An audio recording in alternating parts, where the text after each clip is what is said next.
RFI Convida. A RFI convida hoje Diogo Sardinha, filósofo português, pesquisador da Universidade de Lisboa e ex-presidente do Colégio Internacional de Filosofia em Paris, que está prestes a lançar um livro onde faz uma análise sobre a situação política no Brasil e as tendências a vir. Boa tarde, Diogo. Boa tarde. O senhor pode falar um pouco sobre esse novo livro que vai ser lançado ainda esse ano? Sim, com certeza. Então, será um livro que vai ser publicado em São Paulo, na editora Contra a Corrente, uma coleção que se chama Ensaios, e que trata da situação atual do Brasil, mas tentando enquadrar essa situação atual em algumas tendências de, digamos, médio e longo prazo, tendências mais fundamentais, que são, num certo sentido, tendências estruturais da sociedade brasileira, né? E tentando, a partir dessas grandes tendências, compreender a conjuntura, sobretudo esse período que vai de junho de 2013 e da eleição da Dilma Rousseff para o segundo mandato até aos dias de hoje, né? E é um livro que tem uma história passando por três eventos, notadamente. Vocês sabem que a situação brasileira hoje desperta uma atenção em todo o mundo, né? Paris é um dos grandes centros de debate sobre o que está sucedendo no Brasil. Então, houve dois momentos importantes, um na Universidade de Paris 8, uma matiné de estudos, de conversa com vários colegas, que foi muito importante para eu começar a desenvolver algumas dessas ideias que estão agora no livro. Depois um grande colóquio organizado também em Paris por vários colegas do grupo GENA, grupo de estudos do neoliberalismo e das alternativas.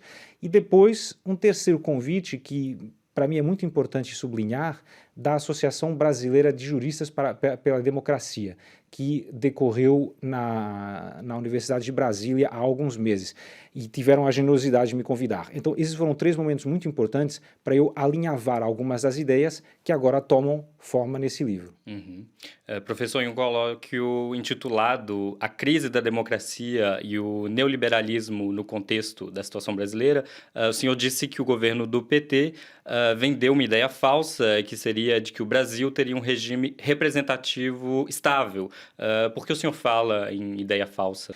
Não é tanto que os governos do PT venderam uma ideia falsa, mas que os governos do PT e a governação do PT fizeram com que nós, cidadãos do mundo que olhamos para o Brasil e que se interessam pelo Brasil, acreditássemos que o Brasil vivia em democracia. Que essa era uma verdadeira democracia, quer dizer, com instituições estáveis, com direitos e garantias respeitados, e que essa situação era, digamos, ela iria se manter, porque ela estava consolidada. Ora, eu compreendi mais tarde, lendo, conversando com outros colegas, com outros amigos, que essa não é a realidade. Quer dizer, o Brasil viveu um período de início de construção de democracia, notadamente no sentido de integração na cidadania econômica, porque a cidadania não é apenas uma questão política, não é? Quer dizer, a integração nos direitos econômicos, nos direitos sociais. Tudo isso que foi muito desenvolvido num período de grande aceleração da história entre 2002 e 2014, 2016, isso foi uma exceção, digamos assim, na vida da sociedade e na vida das instituições políticas brasileiras, que deram a impressão que o Brasil vivia em democracia. Ora, por um lado, durante esses anos, muitas instituições continuaram funcionando de forma estranha. Seria necessário ver caso a caso, eu dou alguns exemplos no livro, mas, sobretudo, nos últimos anos se tornou claro, se tornou patente que essas instituições não tinham qualquer elemento de estabilidade democrática. Você vê isso no caso do Poder Judiciário, né? O Poder Judiciário, que é um poder dominado por um certo grupo de pessoas com um certo perfil e que toma decisões ao sabor daquilo que alguns juízes, alguns magistrados sentem que é o desejo político das pessoas, ou o desejo político da população.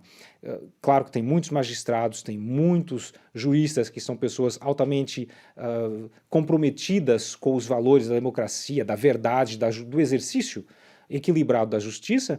Depois tem outra parte do judiciário que agora está promovida aos cargos mais altos da nação, que não tem qualquer noção e qualquer respeito do que é a normalidade do funcionamento das instituições e o respeito dos limites legais. Falando desse perfil que ocupa as esferas de poder no Brasil, o senhor evoca muito a imagem do homem branco que mora nas cidades grandes, né? Você acha que esse é um conceito importante para pensar a realidade brasileira contemporânea? Esse é um conceito fundamental, quer dizer, quando você vê nos grandes momentos, como nos pequenos momentos, quem afirma o poder com mais potência, com mais pujança, são os homens brancos das grandes cidades, as classes privilegiadas, se você quiser. Repare, por exemplo, primeiro tem um texto muito interessante de um colega que se chama Rafael Valim sobre o perfil típico do magistrado médio brasileiro. Um pequeno texto que ele tem, em que ele apresenta e diz que é uma forma um pouco caricatural, mas que no fundo corresponde à realidade, que é um percurso bem mainstream, se você quiser, um percurso bem médio, né, do que dão figuras como nós hoje conhecemos os nomes deles, não é? As figuras como o Sérgio Moro, os membros do TRF4, quer dizer, a difusão dos julgamentos por internet tem a vantagem de nós hoje sabermos quem são essas pessoas, conhecermos os rostos deles e conhecermos a retórica deles, não é? E como eles tentam chegar a certos fins, tentando escamotear, tentando esconder os meios que estão utilizando.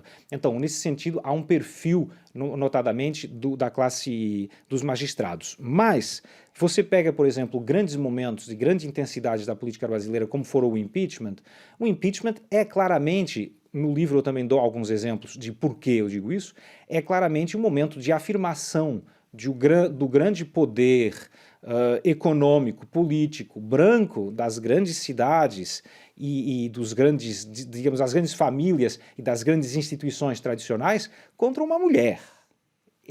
O impeachment não se resume a isso, mas ele é incompreensível sem isso. Claro que houve mulheres, a Janaína Pascoal e outros, implicados no processo do impeachment contra a Dilma, mas quando você vai ver o núcleo central dos grandes opositores a Dilma, são os homens brancos da grande elite familiar institucional brasileira. Então você vê, tanto nos pequenos acontecimentos como nos grandes acontecimentos decisivos, esse aspecto, digamos, do masculino-feminino é indisfarçável.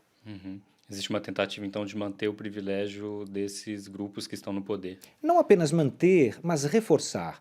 Depois do impeachment, o processo do impeachment, a preparação até ao que se passa hoje, é um grande esforço de recuperação de poderes e do exercício de poderes por pessoas, por grupos, sobretudo, que tinham sido, de uma forma ou de outra, ligeiramente afastados, nem muito, ligeiramente afastados, não é?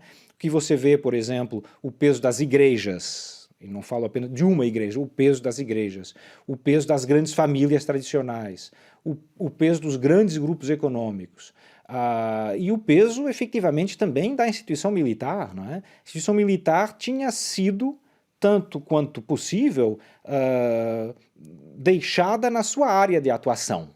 A área de atuação dos militares num regime democrático estável não é o exercício de poderes de Estado, não é o exercício de lugares de governo, nem no executivo, nem no legislativo, muito menos no judiciário, não é? Ora, o que você vê hoje é o contrário disso, não é? Quer dizer, até há pouco tempo, um dos principais conselheiros do presidente do Supremo Tribunal Federal é um militar.